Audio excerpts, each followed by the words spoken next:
Brought to you by Agilus Diagnostics.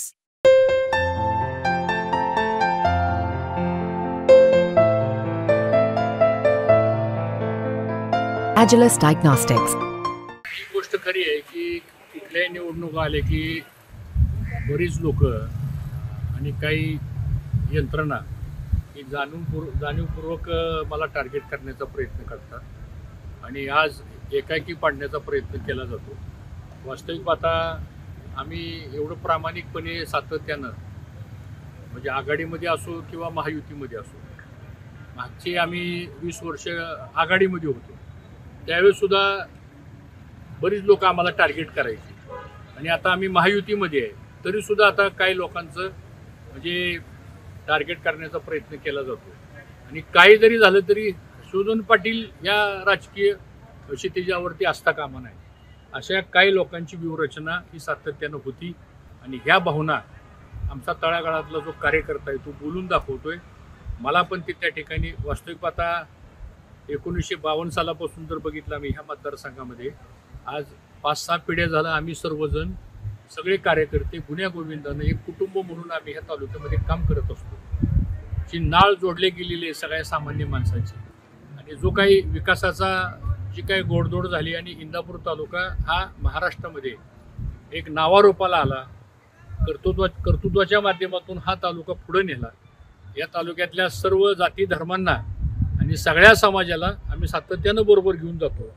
कधी आमच्याकडून चुकीचं वागलं जात नाही, कधी आम्ही अपशब्द वापरत नाही, कधी आम्ही दादागिरी करत नाही, कधी आम्ही गुंडगिरी करत नाही, कधी आम्ही गैरमार्गानं कुठल्या गोष्टी करत नाही. आम्ही एवढ्या मोठ्या सत्तेत असताना सुद्धा कधी आम्ही विरोधकाला सुद्धा कधी आम्ही त्रास दिला नाही. मग असं असताना सुद्धा निवडणूक आली की हर्षवर्धन पाटील हा टार्गेट करायचा. हे जे काही षडयंत्र आहे याबद्दल कार्यकर्त्यांच्या मध्ये एक तीव्र नाराजी आहे, त्या कार्यकर्त्यांच्या मध्ये एक असंतोष आहे आणि मला पण ते जाणवत आहे. आता बघा मागच्या वेळेस सुद्धा आम्ही आघाडीमध्ये होतो, लोकसभेच्या निवडणुकीला आम्ही प्रामाणिक काम केलं मागच्या वेळेस आघाडीमध्ये सुद्धा. आताही झालेल्या कालच्या लोकसभेच्या निवडणुकीला सुद्धा महायुतीचं म्हणून त्यांचा आमचा एवढा संघर्ष असताना सुद्धा आम्ही त्यांचं प्रामाणिक काम केलं. आम्ही आमच्या सगळ्या कार्यकर्त्यांनी म्हणजे एवढा संघर्ष असताना सुद्धा कार्यकर्त्यांनी प्रामाणिक काम केलं.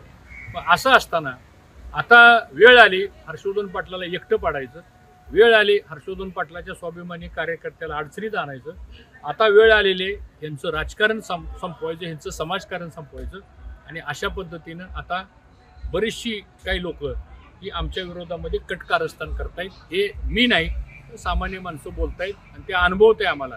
पण ठीक आहे, लोकशाहीमध्ये शेवटी मतदार श्रेष्ठ आहे, मतदार राजा आहे, तो ठरवेल कोणाला कोणी टार्गेट करायचं. आणि मला विश्वास आहे की इंदापूर तालुक्यातला सामान्य माणूस हा आर्थिकदृष्ट्या जरी गरीब असला तर तो स्वाभिमानी आहे, तो राजकीय सामाजिक परिवर्तन बघणारा माणूस आहे तो.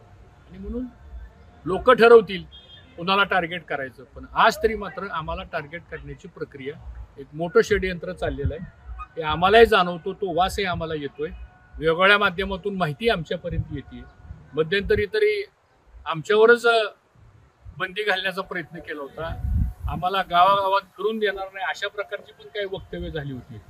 आता कदाचित तशा प्रकारची काही परत यंत्रणा वेगवेगळ्या माध्यमातून आमच्या बाबतीत घडते का काय असा प्रश्न निर्माण होतोय. मी तर त्याच वेळेस पत्रही दिलं होतं, ट्विटही केलं होतं की आम्हाला सुद्धा या राजकीय सामाजिक क्षेत्रामध्ये काम करताना भीती वाटते, असे काही घटना घडतायत आणि ती कदाचित पुन्हा आता टार्गेट केल्यामुळं काही घटना घडण्याची शक्यता सुद्धा नाकारता येईल.